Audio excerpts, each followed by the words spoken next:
আনন্দরত্ন একাডেমির ক্লাসে সকলকে স্বাগত জানাই। বৃষ্টির কারণে আজকে যাবতীয় অফলাইন ক্লাস আমাকে বাতিল করতে হয়েছে। তবে ছাত্রছাত্রীদের কথা মাথায় রেখে যা কিছু আজকে আলোচিত হতো সেগুলিরই রেকর্ডেড ক্লাস আমি সকলের সঙ্গে শেয়ার করছি। আজকের ক্লাসে প্রথমেই আলোচনায় থাকছে ভারতবর্ষের ভূগোল থেকে উত্তরের সমভূমি অঞ্চল।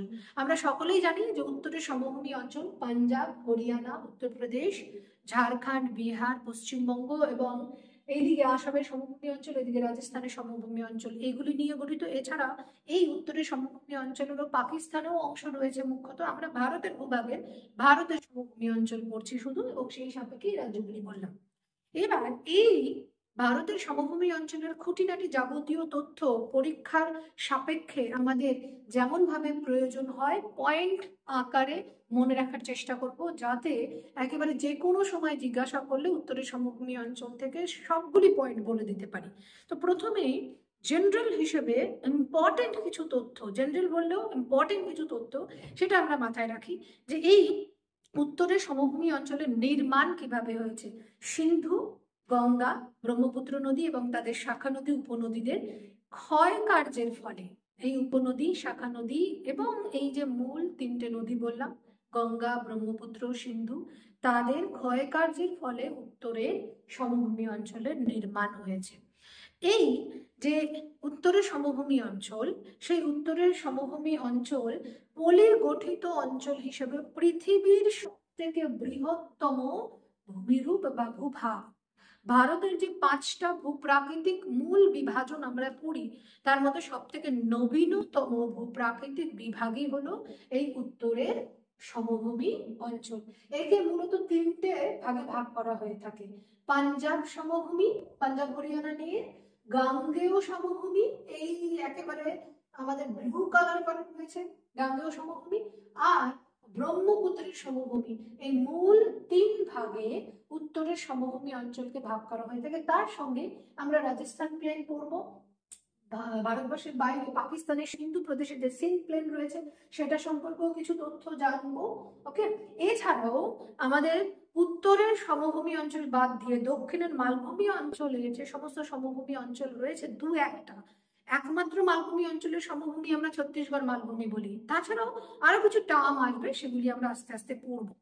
ওকে, তাহলে প্রথমেই এই যে তথ্যগুলি পড়ছিলাম আমরা, যে উত্তরের সমভূমি অঞ্চলকে মূলত 3 ভাগে ভাগ করা হয়, এবং সেটা পাঞ্জাব সমভূমি, গাঙ্গেয় সমভূমি এবং ব্রহ্মপুত্রের সমভূমি।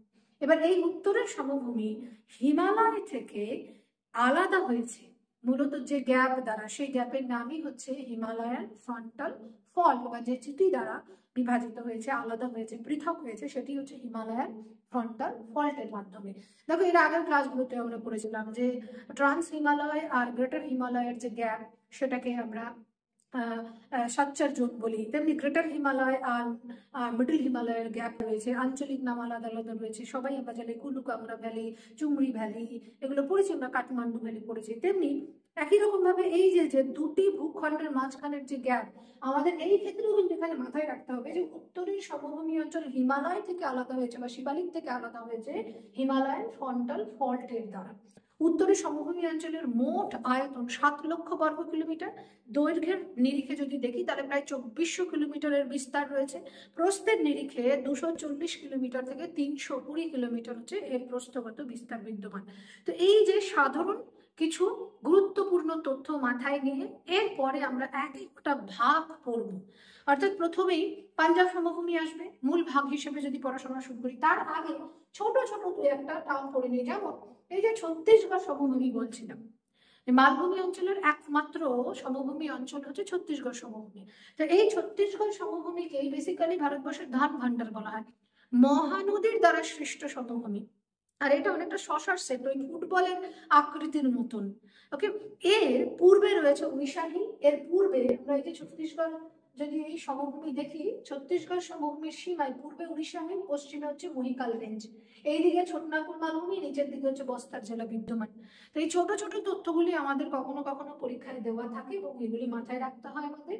রইল, এবার চলে আসে রায়চুর দোয়াব। রায়চুর দোয়াব আমরা সবাই পড়েছি যে কৃষ্ণা এবং তুঙ্গভদ্রার মাঝের যে স্থলখণ্ড, দুটি জলভাগের মাঝখানে, দুটি জলরাশির মাঝখানের স্থলখণ্ডকে দোয়াব বলা হয়ে থাকে। আর রায়চুর দোয়াব নিয়ে ইতিহাসে আমরা পড়েছি বাহুমনি বিজয়নগরের সঙ্গে যে সংঘাত, সেই রায়চুর দোয়াব কৃষ্ণ এবং তুঙ্গভদ্রার মাঝের যে স্থলখণ্ড, সেই স্থলখণ্ডকে আমরা রায়চুর দোয়াব বলি, অন্ধ্রপ্রদেশে বিদ্যমান। রায়চুর শহর এখানে বিদ্যমান। ছোট ছোট তথ্য পাচ্ছি। রাঢ় অঞ্চল এখানে আমাদের আসবে পরে। ওকে, তো এই রাঢ় অঞ্চল আমরা সবাই জানি পশ্চিমবঙ্গের বাঁকুড়া, পুরুলিয়া, বীরভূম এই অঞ্চলটা নিয়ে গঠিত। রাঢ় অঞ্চলের পূর্ব সীমায় রয়েছে গঙ্গা নদী, আর পশ্চিমে রয়েছে ছোটনাগপুর মালভূমি। ওকে, তাহলে এই তথ্যগুলি আমাদের লাগে। রাঢ় অঞ্চলের বৈশিষ্ট্য কি? রাঢ় অঞ্চল প্রাচীন পলি গঠিত মাটি, কিন্তু পাথুরে কাঁকুড়িয়ে অঞ্চল, লাল মৃত্তিকা অঞ্চল, লাল মৃত্তিকা গঠিত অঞ্চল বলি আমরা। ওকে, এবং এই যে রাঢ় অঞ্চল, সেই রাঢ় অঞ্চল আমরা বলি গঙ্গা আর দামোদর, বিশেষ করে এই দুই নদীর মুখ্যত এখানে, তার মাঝেই অবস্থিত বলি। পশ্চিমবঙ্গের বর্ধমান, বীরভূম, বাঁকুড়া, পুরুলিয়া এগুলো অলরেডি আমি বলে দিয়েছি। ওকে, তো এই কতগুলি ছোট ছোট তথ্য আলোচনা করে এইবার আমরা উত্তরের সমভূমি অঞ্চলের যে প্রথম মূল ভাগ পাঞ্জাব সমভূমি, সেই পাঞ্জাব সমভূমি সম্পর্কে পড়ছি। দেখো, পাঞ্জাব সমভূমি হচ্ছে পাঞ্জাব হরিয়ানা নিয়ে গঠিত। পাঞ্জাব সমভূমির বেশিরভাগ অংশই হচ্ছে বর্তমান পাকিস্তানে বিদ্যমান। পাঞ্জাব সমভূমির আয়তন যদি দেখি, তাহলে সেই আয়তনটা হচ্ছে 1.75 লাখ স্কোয়ার কিলোমিটার, এতটা আয়তন। পাঞ্জাব এই যে সিন্ধু এবং তার যে উপনদী, সেই উপনদীর দ্বারা নির্মাণ হয়েছে। এবং পাঞ্জাবে মুখ্য ভূমিরূপ যেটি দেখা যায় সেটি হচ্ছে দোয়াব। এমনকি তোমরা জানো পাঞ্জাবকেও মূলত পঞ্চ নদের দেশ বলা হয়ে থাকে। যদিও পাঞ্জাব হরিয়ানা এই যে সমভূমি অঞ্চল, একদিকে আমরা পাচ্ছি শতদ্রু নদী, আর একেবারে পূর্ব সীমায় পাবো যমুনা, ওই জন্য শতদ্রু যমুনার সমভূমিও বলা হয়ে থাকে। ওকে, এইবার এখানে ছোট ছোট যে কথাগুলি পেলাম, যে দোয়াব মুখ্য ভূমিরূপ, এখানে দোয়াব একটু আগেই জানলাম, দুটি জলরাশির মাঝখানের যে স্থলখণ্ড সেটাকে দোয়াব বলা হয়ে থাকে। ভিন্ন ভিন্ন নামকরণ রয়েছে, আঞ্চলিক নাম রয়েছে দোয়াবে, সেটা আমরা পরে যাবো। ওকে, আর এইখানে যেহেতু আমরা পাচ্ছি যে নবীন পলিগঠিত অঞ্চল, পাঞ্জাবে এই নবীন পলিগঠিত অঞ্চলকে আমরা বেড বলি। উত্তর ভারতে বাকি অন্যান্য স্থানে খাদার বলা হয়ে থাকে। তো যাই ছোট ছোট টান পড়ছি। এবার চারিদিকের সীমায় কি রয়েছে? পাঞ্জাব সমভূমির একেবারে উত্তরে রয়েছে হচ্ছে শিবালিক, উত্তর এবং কিছুটা উত্তর পূর্ব জুড়ে শিবালিক বিদ্যমান। দক্ষিণে রাজস্থানের মরুভাগ বিদ্যমান, পশ্চিমে পাকিস্তান, আর একেবারে পূর্বে যদি দেখি তাহলে ওই যে বললাম যে দূর দিল্লি, কয়েকটা টার্ম শুধু মাথায় রাখছি। তাহলে চারিদিকের সীমা মুখ্য যে ভূমিরূপগুলি রয়েছে বা স্থানগুলি রয়েছে সেগুলি পড়লাম আমরা। ওকে, গোটা যদি বলা হয় পাঞ্জাব সমভূমির মুখ্য নদী কি, তাহলে শতদ্রু নদী বলতে হয়। শতদ্রুর নিচে অংশে মালওয়া সমভূমি বলে একটি আঞ্চলিক সমভূমি রয়েছে। পরীক্ষায় আমাদের জিজ্ঞাসা করে মালওয়া সমভূমি কোথায়। দেখো, মালভূমি জানি, মালওয়া সমভূমি আমরা জানি না। তো এই যে শতদ্রুর দক্ষিণে পাঞ্জাবে অবস্থিত মালওয়া সমভূমি। এবার রইল হরিয়ানা, বলছিলাম যে পাঞ্জাব আর হরিয়ানা নিয়ে পাঞ্জাব সমভূমি গঠিত। তাহলে এই যে হরিয়ানা মুখ্যত ঘাঘর নদী আর যমুনা এই দুইয়ের মাঝখানে অবস্থিত। আর এই ঘাঘরকে পূর্বে সরস্বতী নদী বলে মনে করা হয়ে থাকে। তো ছোট ছোট সমস্ত তথ্য আমরা জানলাম। আর এই অংশে বেশ কিছু অন্য কিছু ভূমিরূপ দেখা যায়। তার মধ্যে একটি হলো ধায়াস। এই যে এই ধায়াস কি, এই ধায়াস হচ্ছে গঙ্গা যমুনার দোয়াব অঞ্চলেই দেখা যায়। উঁচু বালুকাময় টিলা, অ্যাকচুয়ালি বায়ুর প্রবাহের কারণে একটি নির্দিষ্ট অঞ্চল থেকে যখন সূক্ষ্ম বালি এগুলো সব দূরে সরে যায়, শক্ত, কিছুটা শক্ত মানে বিস্তারিত বালিয়ারি অঞ্চল, তার মধ্যে থেকে বালি সরে যাচ্ছে, শুধু টিলা সমেত উঁচু অঞ্চল পড়ে রয়েছে, সেটাও যে খুব শক্ত তা নয়, সেই অঞ্চলটাকেই আমরা ধায়াস বলে থাকি। এবার এই ধায়াস কিন্তু বায়ুর দ্বারা তার মানে গঠন হয়েছে। আর ধায়াস আবার বর্ষাকালে আলটিমেটলি ক্ষয়প্রাপ্ত হয়ে যায়, সহজেই ক্ষয়প্রাপ্ত হয়ে যায় যখন একটু জলের ফোর্স আসে। তো ধায়াস কোথায় দেখা যায়? গঙ্গা যমুনার দোয়াব অঞ্চলে দেখা যায়, বা পাঞ্জাব সমভূমি অঞ্চলেও বিদ্যমান হয়ে যায়। ধায়াসের পরে আমরা পেলাম হচ্ছে চোস। চোস কি? চোস আমরা দেখো পশ্চিমঘাট পর্বতমালার নদ নদী যখন পড়েছিলাম তখন হাজারো ছোট ছোট জলধারা। তো তো এইরকম ভাবে আমরা যদি ওই যে হিমালয়ান অঞ্চলে পরে নিচেই পাঞ্জাবে এলাম, তোমরা নিজেরাও পড়েছো সিন্ধু নদী নাঙ্গা পর্বতের কাছে এসে সিনট্যাক্সিক্যাল বেন্ড নিয়ে নিচে নেমে গেছে। তো ওইখানকার ভূমিরূপের পার্থক্যের কারণে একাধিক ছোট ছোট জলধারা এবং খাড়াই ঢাল, সেই ঢালের কারণে একাধিক ছোট ছোট জলরাশি সেইগুলি প্রবাহিত হয় গভীর খাতের মাধ্যমে। তো এই গভীর খাত সম্বলিত যে জলরাশি সেগুলিকে চোষ বলা হয়ে থাকে। ব্যাপক পরিমাণে ভূমিক্ষয় ঘটাতে সহায়তা করে বর্ষাকালে। তো একটা বিস্তীর্ণ অঞ্চল পুরো ব্যারেন ল্যান্ড বানিয়ে দেয় হচ্ছে এই চোষগুলি। তো এই চোষ মূলত এই পাঞ্জাব সমভূমি অঞ্চলে দেখা যায়। কোথায় কোথায় আরো? পাঞ্জাব, হিমাচল প্রদেশ, পশ্চিম হিমালয়ে মূলত আমরা দেখতে পাই। চরমভাবে ভূমিক্ষয়ে সহায়তা করে, ভূমিক্ষয় ঘটায় অ্যাকচুয়ালি। ওকে, তো পাঞ্জাব সমভূমির আর একটু যেটা বলেছিলাম যে একাধিক যে আঞ্চলিক দোয়াব রয়েছে, সেখান থেকে তোমাদের কঠিনতম প্রশ্ন আসে। দেখো, ওকে, এইখানে আগের পেজে তোমরা একটু দেখে নাও আগে যে দোয়াবগুলির নাম। দেখো, সিন্ধ সাগর দোয়াব, সিন্ধু ও ঝিলামের মাঝের স্থলভাগ সিন্ধ সাগর দোয়াব নামে পরিচিত। জেছ দোয়াব ঝিলাম আর চেনাবের মাঝের দোয়াব। ওকে, রেচনা দোয়াব হচ্ছে চেনাব আর রাবির মাঝের যে স্থলখণ্ড সেটাকে রেচনা দোয়াব বলে। বাড়ি দোয়াব হচ্ছে রাবি আর বিপাশার মাঝখানে যে স্থলখণ্ড সেটাকে বলে। বেস্ট দোয়াব হচ্ছে বিপাশা সমুদ্রের মাঝের স্থলভাগকে বলা হয়ে থাকে। এটাই যদি আমরা একটু ছবিতে দেখি তাহলে দেখো এখানে স্পষ্ট ভাবে প্রতীয়মান করা হয়েছে। সিন্ধ সাগর, সিন্ধ আর ঝিলামের মাঝখানের যে স্থলখণ্ড, এই স্থলখণ্ডটাকে বলা হয়। ঝিলাম আর চেনাবের মাঝে হচ্ছে জেছ দোয়াব। ওকে, চেনাব আর রাভির মাঝে হচ্ছে রেচনা দোয়াব, আর রাভি আর বিয়াসের মাঝে হচ্ছে বাড়ি দোয়াব, বিয়াস আর হচ্ছে শতদ্রুর মাঝে হচ্ছে বেস্ট দোয়াব বিদ্যমান। তাহলে এই কটা আমাদের কিন্তু ডব্লিউবিসিএস এর পরীক্ষার জন্য বিশেষ করে ইম্পর্টেন্ট পরীক্ষায় আসে। এছাড়াও এখানে আমরা এইবার বলেছিলাম যে পাঞ্জাব সমভূমির অনেকটা অংশ হচ্ছে পাকিস্তানেও বিদ্যমান। তো পাকিস্তানের অংশ থেকে সিন্ধ যে সমভূমি, পাকিস্তানের যে দক্ষিণে সিন্ধ প্রদেশ, সেই সিন্ধ প্রদেশে যে নবীন পরিগঠিত সমভূমি অঞ্চল সেটাকেই সিন্ধ সমভূমি বলা হয়ে থাকে। ভীষণ ব্যাপকভাবে বা ভীষণভাবে উর্বর অঞ্চল বেসিক্যালি। তো এই সিন্ধ সমভূমিতেই আমরা ধান, ধস দেখি। এমনকি রাজস্থানের যে মরু অঞ্চল বা থর মরুভূমি যে অঞ্চল, সেখানেও কিন্তু আমরা এই ধান, ধস দেখতে পাই। তো ধান কি? ধান হচ্ছে বেসিক্যালি জলাশয় বলি, নোনা জল সংবলিত ছোট যে নিচু অঞ্চল বা জলাশয়, সেইটাকে বলি আমরা মূলত ধান। নোনা জলপূর্ণ অগভীর হ্রদ বা জলাভূমি বা নিম্নভূমি, সেটাকে ধান বলি আমরা। ওকে, থর মরুভূমি অঞ্চলে দেখা যায় শাম ঝিল, দিদুয়ানা ঝিল রাজস্থানের, এগুলো হচ্ছে সবই এই ধানদের উদাহরণ। তাহলে ধস আবার কি? ধস হচ্ছে পূর্বের ন্যারো ডিপ্রেশন, যেখান দিয়ে জল প্রবাহিত হতো জলধারা হিসাবে। অর্থাৎ আমরা ধরো নদী যদি মনে করি, তাহলে একটা সময় জলধারা প্রবাহিত হতো যে ন্যারো অঞ্চল জুড়ে যে ডিপ্রেশন তৈরি হয়েছে, সেখানে সব সময় জল প্রবাহিত হয় না, জলধারা প্রবাহিত হয় না, কেবলমাত্র বর্ষাকালে জল প্রবাহিত হয়, বা দেখা গেল দীর্ঘকাল আর জল প্রবাহিতই হয় না। রাজস্থানে যে মরিচিকা বলি আমরা অনেকটা এই এই ধসের কারণে। তাহলে শুষ্ক নদী খাত, narrow depression, dry narrow depression, যা মধ্যে দিয়ে কেবলমাত্র বর্ষাকালেই জলের স্রোত আসে বা জল প্রবাহিত হয়, বাকি সময় জলপ্রবাহ থাকে না, সেগুলোকে আমরা বলি ধস। আমাদের থর মরুভূমি বা রাজস্থানের মরু অঞ্চলেও এই ধস দেখা যায়, ব্যাপকভাবে তোমাদের পরীক্ষায় আসে। ওকে, এইবার আমরা চলে আসব পাঞ্জাব সমভূমি শেষ, উত্তরের সমভূমি সম্পর্কিত আলোচনা নিয়ে। দেখো, উত্তরের গাঙ্গেয় সমভূমি নিয়ে গাঙ্গেয় সমভূমি সম্পর্কিত আলোচনা নিয়ে। উত্তরের সমভূমি অঞ্চলের যে মূল তিনটে ভাগ, তার মধ্যে গাঙ্গেয় সমভূমি অঞ্চলেরই বিস্তার সব থেকে বেশি। 3.75 লাখ স্কোয়ার কিলোমিটার হচ্ছে টোটাল আয়তন। আর এই গাঙ্গেয় সমভূমির নির্মাণ কিভাবে হয়েছে?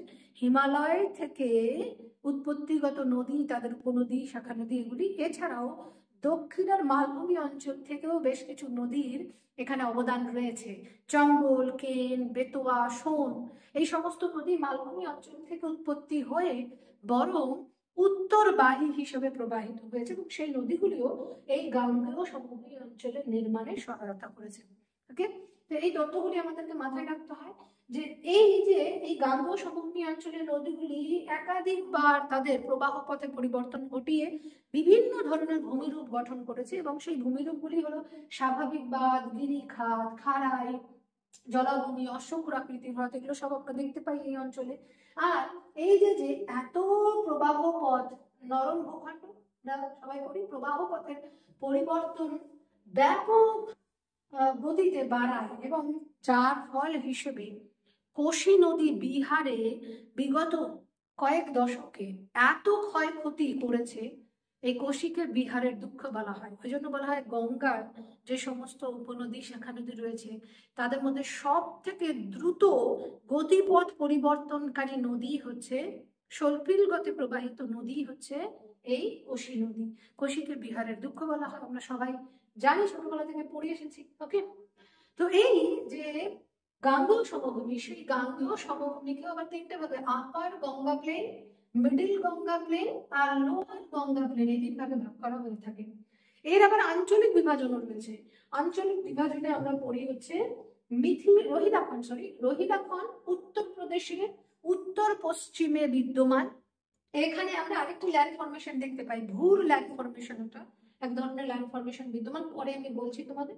তাহলে এই রোহিলাখন্ড নামটাই হয়েছে রোহিলা নামক এক ধরনের উপজাতি গোষ্ঠীর নাম থেকে। আর এরা আবার অনেক আগেকার যে প্রাচীন ভারত, সেখানে আমরা পাঠান, ইউসুফজাই যে ট্রাইবাল গোষ্ঠী পড়েছিলাম, সেই ট্রাইবাল গোষ্ঠীরই মানে পরিবর্তিত রূপ হচ্ছে এই রোহিলা। তো এই রোহিলার নাম থেকে রোহিলাখন্ড এসছে। মহাভারতে এই অঞ্চলটাকে মধ্যদেশ নামকরণ করা হয়েছে। ওকে, তো রোহিলাখন্ড করছি আমরা। রইল আরেকটি আঞ্চলিক বিভাজন, সেটা হচ্ছে অবধ সমভূমি। দেখো, এই অবধ সমভূমিকে গ্রানারি অফ ইন্ডিয়া বলা হতো, উত্তরপ্রদেশের একদম মধ্যভাগ, এবং সারা ভারতবর্ষের মধ্যে পুরো একেবারে ইউনিক কালচার, সংস্কৃতি সম্পন্ন অঞ্চলই হচ্ছে এটা। আমরা সবাই জানি লখনৌ, নবাবী কালচার, লখনৌ, ফৈজাবাদ, এই সমস্ত অঞ্চল, রায়বেরেলি, এই সমস্ত শহরে এখানে বিদ্যমান। ওকে, অবধ পেলাম। বাকি আঞ্চলিক বিভাজনের মধ্যে বিহারে উত্তর বিহারকে মিথিলা সমভূমি, দক্ষিণ বিহারকে মগধ সমভূমি বলা হয়ে থাকে। তো এই ছোট ছোট নাম মাথায় রাখতে হবে। এইবার এই যে গাঙ্গেয় সমভূমি অঞ্চলেও আমরা দোয়াব দেখতে পাই, একাধিক দোয়াব। আর সেই দোয়াব অঞ্চলকে এই যে আপার গঙ্গা, মিডল গঙ্গা আর লোয়ার গঙ্গার সাপেক্ষে বিভাজন করা হয়েছে। দেখো, উচ্চ দোয়াব হিসেবে উত্তরাখণ্ডের হরিদ্বার, দেরাদুন, উত্তরপ্রদেশের সাহারানপুর, মুজাফরনগর, মিরাট, গাজিয়াবাদ, গৌতম বুদ্ধনগর, বুলন্দশহর, এগুলো কিন্তু এক একটা দোয়াব। ওকে, এবার চলে আসি মধ্য দোয়াবে। আলিগড়, আগ্রা, হাতরাস, ফিরোজাবাদ, কনৌজ, মথুরা, এগুলো সব পড়ে। নিম্ন দোয়াবে কানপুর, ফতেপুর, এলাহাবাদ, এই সমস্ত অঞ্চলগুলি মূলত দোয়াব অঞ্চল হিসেবে গঙ্গার পরিগণিত, বিভিন্ন আলাদা আলাদা পার্টে। ওকে, এবার এই যে গাঙ্গেয় সমভূমি অঞ্চল যে আমরা বললাম, সেই গাঙ্গেয় সমভূমি অঞ্চলে যে সমস্ত ছোট ছোট ভিন্ন ভিন্ন ধরনের ভূমিরূপ আমরা দেখি, বা কিছু যে টার্মগুলো আমাদের পড়তে হয়, সেই টার্মগুলির মধ্যে প্রথমে চলে আসে দেখো ভাবর, তারপরে তরাই, তারপরে রয়েছে খাদা, ভাঙ্গা। ওকে, এই কটা চারটে টার্ম যদি আমরা দেখি, তাহলে আগে ছবিতে দেখে আসি, চলো প্রত্যেকের জন্য। এই ছবিটা আমরা দেখেছিলাম যে ভাবর কাকে বলে। দেখো, হিমালয়ের পাদদেশ বরাবর 8 থেকে 10 কিলোমিটার চওড়া অঞ্চল, এবং সেটা শতদ্রু নদী থেকে তিস্তা পর্যন্ত, বা সিন্ধু থেকে তিস্তা পর্যন্ত শিবালিকের নিচের অংশ, 8 থেকে 10 কিলোমিটার চওড়া যে অঞ্চল, পাথুরে কাঁকড়ে বড় বড় অঞ্চল, সেই অঞ্চলটাকে আমরা বলি ভাবর। আর ভাবরের নিচে একদম একই রকম ভাবে ওই যে পশ্চিম হিমালয় থেকে পূর্ব হিমালয় পর্যন্ত স্যাঁতস্যাঁতে যে জলাভূমি, জলা জায়গা, জঙ্গলে ঢাকা জলাভূমি, সেটাকে আমরা বলি হচ্ছে তরাই অঞ্চল। আর এই তরাই যে ভূমিরূপের বৈশিষ্ট্য তরাই অঞ্চলে, সেটা সব থেকে বেশি প্রমিনেন্ট হচ্ছে পূর্ব পাটে, জলপাইগুড়ি, কোচবিহার, এই অঞ্চলে। দেখো, তিস্তার পূর্ব দিকের অংশকে আবার এটাকে ডুয়ার্স বলা হয়ে থাকে, তাই না? তো ভুটানের দ্বার, ভুটানে যাওয়ার রাস্তার সাপেক্ষে বেসিক্যালি আঞ্চলিক নাম হয়েছে ডুয়ার্স। আরো টার্ম পরে রয়েছে, আমরা যাচ্ছি। তো এটা আপাতত পড়ছি এটা। এবার দেখো, নবীন পলিগঠিত অঞ্চল খাদা, এই নদী প্রবাহিত হয়েছে। আর প্রাচীন পলিগঠিত অঞ্চল হচ্ছে ভাঙন। তো অলরেডি পেয়ে গেলাম আমরা। আরো যদি মনে হয় তোমাদের কিছু বিস্তারিত তথ্য লাগবে, তাহলে ছোট ছোট তথ্য এখানে দেওয়া রয়েছে যে হিমালয়ের পাদদেশ বরাবর সিন্ধু থেকে তিস্তা পর্যন্ত 8 থেকে 10 কিলোমিটার প্রস্থ সম্বলিত পাথুরে কাপুরে অঞ্চল, সেটাকে ভাবার বলি। এইটাকে পেডমন্ট সমভূমিও বলা হয়ে থাকে। তরাই কি বললাম, ভাবরের নিচ বরাবর জলা সাথে যে জঙ্গলে ঢাকা অঞ্চল, সেটাকে তরাই বলা হয়ে থাকে। পূর্ব দিকে দৃশ্যমান বেশি, সবগুলি বলেছি দেখো। ওকে, খাদার নবীন পলিগঠিত অঞ্চল, পাঞ্জাবে বেড বলা হয়ে থাকে। ধায়াসও কিন্তু এই নবীন পলিগঠিত অঞ্চলের উদাহরণ। ওকে, ভাঙার হচ্ছে প্রাচীন পলিগঠিত অঞ্চল, এখানে বাড়ি ভুর দেখা যায়। এবার এই ভুর কি? ভুর ওই যে বললাম যে উত্তরপ্রদেশের উত্তর পশ্চিমের অঞ্চলে যে রোহিলাখান, সেই রোহিলাখান অঞ্চলে বায়ুর সঞ্চয় কার্যের ফলে বলা হয় যে এলিভেটেড উঁচু উঁচু এলিভেটেড ল্যান্ড তৈরি হয়েছে। এবং সেই ল্যান্ড, এই যে আমি আরো যদি ডেফিনেশন তোমরা বাংলায় বলো, আমি ইংরেজিটা আমরা মাথায় আছে কারণ আগের ক্লাসগুলো আমরা সমস্ত ইংরেজিতে করেছি। একটি উচ্চ অসমান ভূমিরূপ যা গঙ্গা নদীর তীরে বিশেষত উত্তরপ্রদেশের পশ্চিমাঞ্চলে দেখা যায়। সূক্ষ্ম বালি দ্বারা গঠিত বায়ুর সঞ্চয় কার্যের ফলে গঠিত হয় একটু উঁচু অঞ্চল, অনুর্বর জমি। ওকে, এটা বেশিরভাগ কোথায় দেখা যায়? বেশিরভাগ আমরা বললাম ওই রোহিলাখান্ড অঞ্চল, ওই অঞ্চলে দেখা যায়। গঙ্গার তীরে বায়ু দ্বারা বালু জমে তৈরি হওয়া একটি উঁচু বালুকাময় ভূমিরূপ। গঙ্গার তীরে বালু দ্বারা সূক্ষ্ম বালু দ্বারা গঠিত হওয়া বায়ুর সঞ্চয় কার্যের ফলে মূলত গঠিত হওয়া উচ্চ ভূমিরূপ, সেটাকে আমরা বলি হচ্ছে ভূর। বাগরি কি? বাগরি কিন্তু এই ক্ষেত্রে, এটা দেখো উঁচু বলছি, বাগরি হচ্ছে আমরা মুর্শিদাবাদ, নদিয়া এই অঞ্চলগুলোতে বাগরি দেখি কি নদীর দ্বারা প্রতি বছর নবীন পলি দ্বারা ধাবিত হয়। কিন্তু নিচু অঞ্চল বর্ষাকালে কি হয়, পুরো জলাভূমিতে তৈরি হয়ে যায়, পুরো মনে হবে দেখে সাগর। এরকম তুমি মালদা, মুর্শিদাবাদ এরকম একাধিক অঞ্চল রয়েছে নদিয়াতে, বর্ষাকালে পুরো প্লাবিত হয়ে জলে ঢেকে যায়, পুরো মনে হয় যে সুবিশাল সমুদ্র মনে হয় সামনে। তো এইরকম নিচু যে জলাভূমি বর্ষাকালে জলে ভরে, বর্ষা পেরিয়ে গেলে পরে সেখানে আবার ব্যাপক পরিমাণে কৃষি কার্য সম্পাদিত হয়। তো সেগুলিকেই বলা হয় বাগরি। ওকে, নদীর প্লাবনে গঠিত উর্বর নিচু পলিমাটি যুক্ত কৃষি প্রধান সমভূমি। সংজ্ঞা হিসেবে নদীর তীরবর্তী নিচু ভূভাগ, মনে রাখার জন্য বললাম, বর্ষাকালে সম্পূর্ণ জলের তলে থাকে, জলাভাগে পরিণত হয়। মুর্শিদাবাদ, নদিয়া, হুগলি, বর্ধমানে দেখা যায়। যা বুঝিয়েছে সেটাই সুন্দরভাবে লেখা হয়েছে, তোমরা পজ করে লিখেও দিতে পারো। কালার মৃত্তিকা বা ঊষর মৃত্তিকা কাকে বলা হয়? মাটি যখন লবণাক্ত হয়ে যায়, সেটা উত্তরপ্রদেশে আমরা বলি অতিরিক্ত সেচ কার্যের ফলে হয়েছে। বিশেষ করে গ্রিড রেভলিউশন যে সমস্ত জায়গায় হয়েছে, সেই সমস্ত জায়গায় অতিরিক্ত সেচ কার্যের ফলে হাই ইয়েল্ডিং যে প্রোডাক্ট সেগুলি বা আমার উচ্চ ফলনশীল বীজ চাষ করার জন্য ব্যাপক পরিমাণে জলসেচ করতে হয়েছে। চার সাপেক্ষে মাটির উর্বরতা হারিয়ে যখন লবণাক্ত মাটিতে পরিণত হয়, যে মাটিতে জৈব পদার্থ একেবারে থাকেই না, সেই মাটিগুলিকে আমরা কালার মৃত্তিকা বলে থাকি। রাজস্থান, পাঞ্জাব, গুজরাট, হরিয়ানা এই সমস্ত অঞ্চলে দেখা যায়। তো এই গেল যখন এই উত্তরের সমভূমি অঞ্চলের আজকের ক্লাসটা দীর্ঘায়িত হচ্ছে, আরো কিছু পার্ট আসবে, সেটা ব্রহ্মপুত্রের সমভূমি অঞ্চল, রাজস্থানের সমভূমি অঞ্চল পরবর্তী ক্লাসে আলোচনায় আসবো। আজকের ক্লাস ভূগোলের থেকে এইটুকুই। আগামীতে আমাদের ইতিহাস ক্লাস আপলোড হবে। সবাই সঙ্গে থেকেও পড়াশোনাটা করে নিও, সুস্থ থেকো।